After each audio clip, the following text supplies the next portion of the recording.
Hello and welcome back to Coin Matters channel. This video is Heinemann's official paperwork. Second stage. In this video, I will break down some fascinating findings by the XRP community that may shed light on the SEC's about face.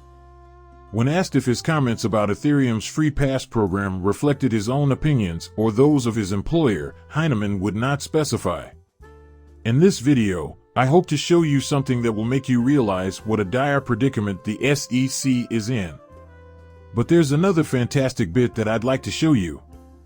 The film's climax occurs near the conclusion, when one of the SEC's staunchest backers publicly explains why he thinks the SEC might lose this case against Ripple. Since I've been covering this story, this is easily the most unexpected development I've seen. This is someone I would have never thought would back Ripple, yet his belief that Ripple will win the lawsuit is based on the arguments presented in these articles. So, guys, I talked to a lawyer as part of my investigation into this potential case. With the disclosure of these emails, we are learning a great deal about the inner workings of the SEC that were previously unknown to the public. Holders of XRP were particularly interested in learning why the SEC kept changing its views about whether or not Bill Heinemann's comments about Ethereum were his personal opinion or agency guidance. Now, if you've been a subscriber to my channel for any length of time, you will remember that we discussed at length why the SEC's choice to pivot was terrible. They effectively missed out on two crucial conversations due to their shift. They infuriated the panel of judges. People were calling them hypocrites. Since the SEC's ruling was counterintuitive and disastrous for the company, a compelling justification for it was required.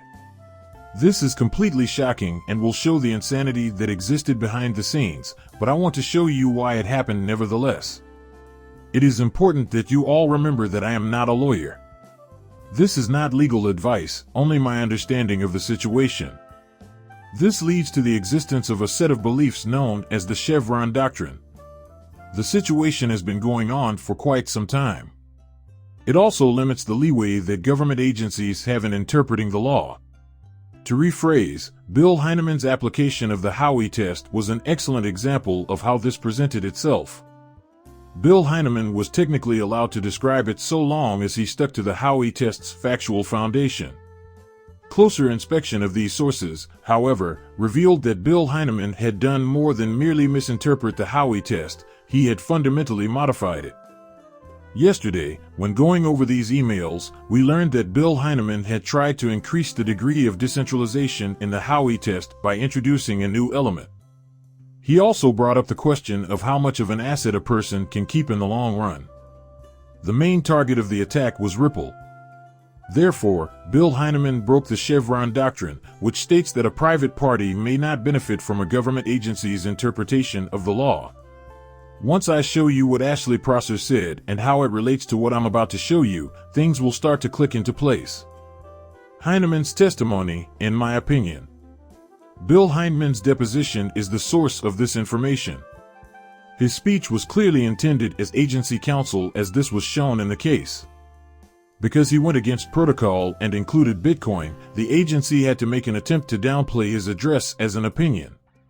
After understanding that the genie had just let them be discovered, they tried and failed miserably to stuff it back into the bottle. The judges Nedburn and Torres, on the other hand, were strongly against it. It's noteworthy that Bill Heinemann worked with the SEC to create the Ethereum free pass. All of them were cooperating before Bill Heinemann went rogue. While acting alone, he broke the Chevron principle. In order to help himself, he knowingly misinterpreted the Howey test. In addition to being completely illegal, this places the SEC in a dangerous position. Heinemann's violation of agency policy on the subject made it look like the SEC had broken the law. Then, what was expected of the SEC? Heinemann had to be arrested and taken to court. If the SEC had maintained that Bill Heinemann's remarks were SEC directed, it would have been in violation of the Chevron doctrine. They lacked the financial means to carry this out. So they pretended to tell the court a lie when they said it wasn't government instruction. This was just Heinemann's opinion meant to lay the blame squarely on his shoulders. After all, he did go rogue in every record, therefore he was the one who had to answer for it. However, he also worked for the SEC, and the speech was supposed to be SEC approved so that everyone would be on the same page. Let me now make an effort to explain this in layman's terms. Heinemann and the SEC were working together to write a speech that would explain digital assets. While writing his speech, Heinemann kept having these outlandish ideas that weren't based on reality. In an effort to stress the significance of decentralization, he made this argument. He was making the case that you couldn't have a fixed amount of tokens in a chain that he initiated. These issues are now completely unrelated to the Howey test. As a result, other SEC attorneys were writing Heinemann to advise him to watch his language. You can't just make up barriers like this. It's illegal to do so. If I were you, I would avoid making statements similar to his, as he was effectively violating the Chevron concept. He cannot take the Howey exam and then use a faulty interpretation of the findings to present himself in a different light. That can't stand. But Heinemann did in fact do that. According to these records, Heinemann acted without proper authorization. He went off script and gave the speech without the SEC's blessing, despite the fact that they had been collaborating on it. By adopting SEC recommendations, Heinemann made the speech his own.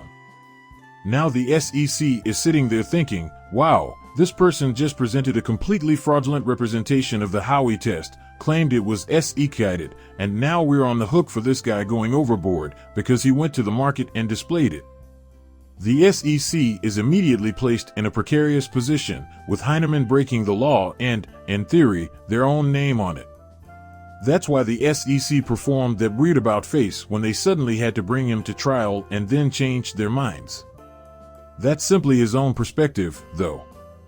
That was among them. Despite being obvious SEC standards, the strangest things happened in this case. And if you were paying attention to this case at the time it happened, you would know that it was a turning point for Ripple and the primary reason we were able to obtain these emails. Put simply, I was really interested in this. If any of you are interested in exploring this topic further, please let me know. I want to give myself ample time to explain everything in greater depth in subsequent videos. To demonstrate the impact of this on some of the SEC's most devoted supporters, I'd want to show you a clip from a film John Deaton shot earlier today. Guys, Mark Feisal, of the law firm Jeffrey Hogan, was previously worked by the Securities and Exchange Commission. Throughout this case, he has been the SEC's most ardent supporter. As a result of reading these things, you'll observe a dramatic shift in his perspective. Guys, I have no idea who might take notice if Mark is wrong and the SEC doesn't win this case. That's unexpected. Recognizing this regulatory gap is one of the most useful things I took away from the exposed emails. Crypto tokens, or at least a few that I will accept as lawful, necessitate fairness on their part. The regulatory framework is lacking. In this case, I have my doubts. Many people, I think, aren't. Those who are genuine, however, have a hybrid character. You should buy it if you think you can put away enough money to use it for your children's college fund. The online liquidity it offers, or the features of the underlying blockchain, could potentially sway your decision to buy. This is a separate issue. That's something that very recently happened, and I think that's where the law gets murky. And I think that's why the SE keeps using different language in each report. They don't know what will work unless they try it out. They're throwing a lot of stuff at the wall.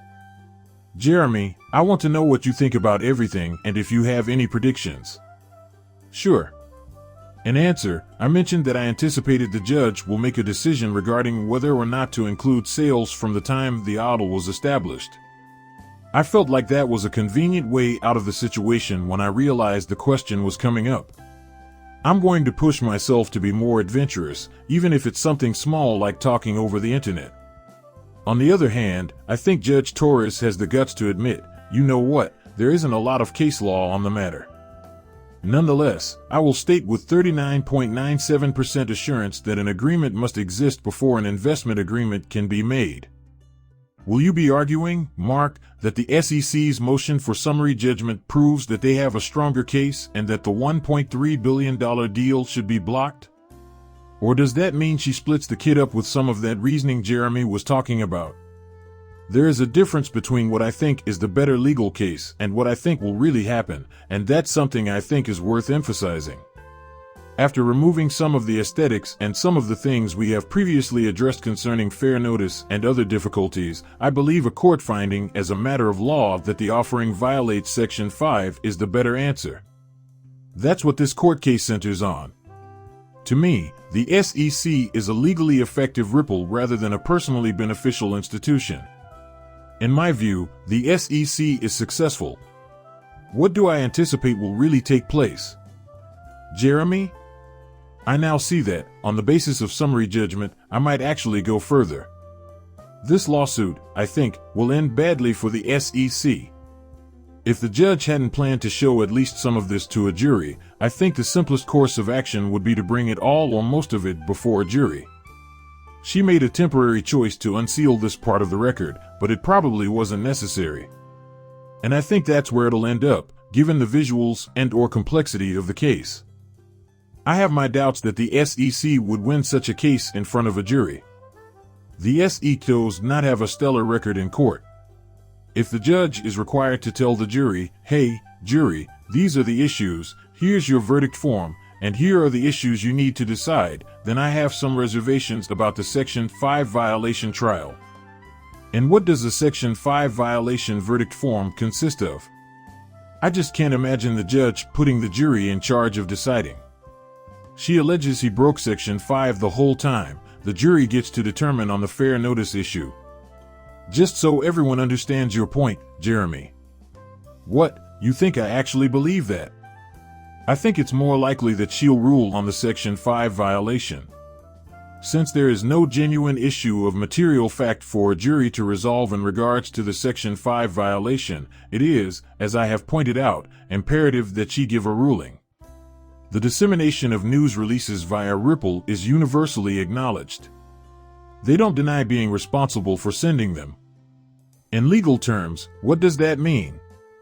And so, I wonder, when I think about a trial by jury, I don't know how to explain the legal fact that will be decided by a jury. In the end, please subscribe and enable notifications. Bye.